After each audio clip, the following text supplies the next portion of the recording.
Okay everyone, so we're here on peg 17 with Tyrone. How are you doing this evening, Ty? I'm great, thank you. Yeah, Good day at work? yeah, I just finished work, just popped down for a bit of a session, just for the purposes of the feature. So Nice. Okay Ty, so I noticed that to start with I think you were pinging pellets over the far side there, but I also noticed that you had a little cunning plan to come onto later in the match, so just explain to us about what you're going to be doing now. Yeah, so basically I've started off the session by fishing long, 14.5 metres over to the far side. I've been just pinging 3 or 4 pellets just to try and get them to come up in the water, and I've had a few swirls and I've had a few fish off it as well. But this is probably round about the last hour of the match, or if it were to be a match today. So what I've been doing, I've been priming a 5 metre line with 6mm pellets, just softened 6mm pellets, and I'm going to fish a hard 8mm pellet on the deck over the top. As you can see at the moment, we've got a lot of fish moving in the silt. So they're obviously feeding on the pellet that I've been feeding. Just been slowly building the peg up. I can see a few fish also coming up in the water, so I might decide to try and attack some up in the water as well, so later on in the match. Okay, nice. So basically sort of fishing long to start with, maybe spook the fish when you first arrive into the peg, but I can see them fizzing behind just on the right hand side of the shot. They're absolutely having it there, and now's about the time to go and attack it. Yeah, definitely, yeah. Right, let's see how you get on, Ty. Yeah. Okay Ty, so just before you put in on your 5 metre line that you've been priming, just talk us through about what you've got on your table and what you're going to be using today. Yep, so I've got some of Bait-Tech's own hard 6mm pellets, which I've just dyed a little bit of red food colouring. I just think on the long line when I'm pinging, the fish pick them up a little bit quicker, and especially if I fish a different bait over the top, it just stands out a little bit more. I've also got some 4mm pellets that I've soaked in water just to puff them up a bit. They've puffed up to sort of a 6mm size now, and I'm feeding that on a 5 metre line.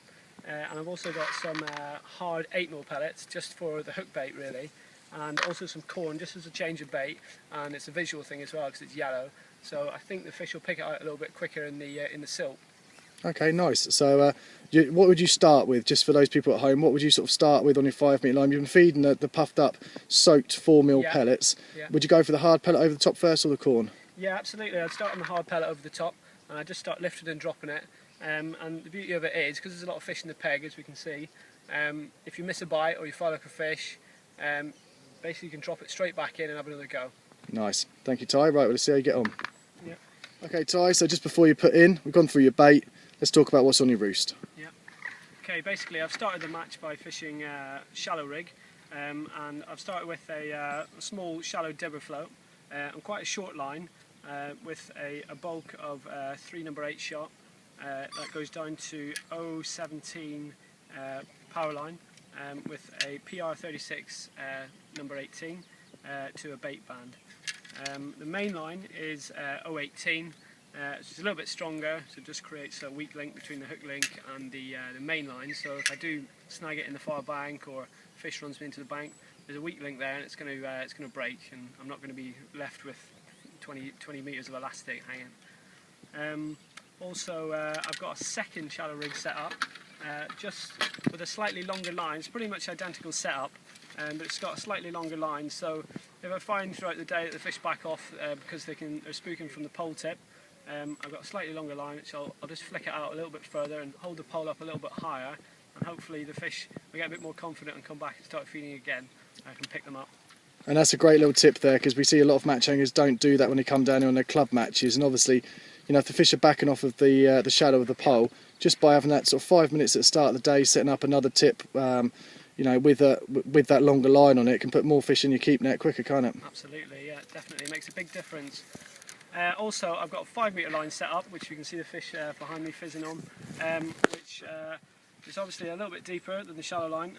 I'm fishing 018, the same line, down to 015 power line, which is slightly, because it's in open water, it's slightly, it doesn't need to be as strong basically, because there's nothing really that's going to snag you up. And that's down to a 20 PR36 to a bait band, and as you can see an 8mm pellet on there. The float itself, which is quite important in this, is a hollow tip with a wire stem, which basically cocks very, very quickly, and you're basically fishing straight away. You can read bites, you can read anything that when the pellets fall through the water, you can read any sort of line bites or anything like that. And basically when the pellet settles and the shot settles, you're fishing straight away and you can read a bite straight away. Okay, so that way you can actually tell if they're starting to come up in the water, you can actually start telling that and reading your float. And again, that's another skill to learn through years of fishing, how to read your float when it's going down, when the bait's going through the water. Point, Graham, about this particular rig is a back shot. I always use back shots, even on shallow rig. Not even on margin rigs, because I feel that you have control over how much tip you want showing.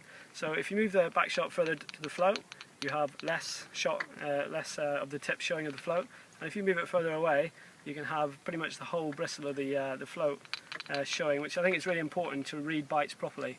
If the going's a bit tough, you move the shot further down, and it just shots the float to a pimple.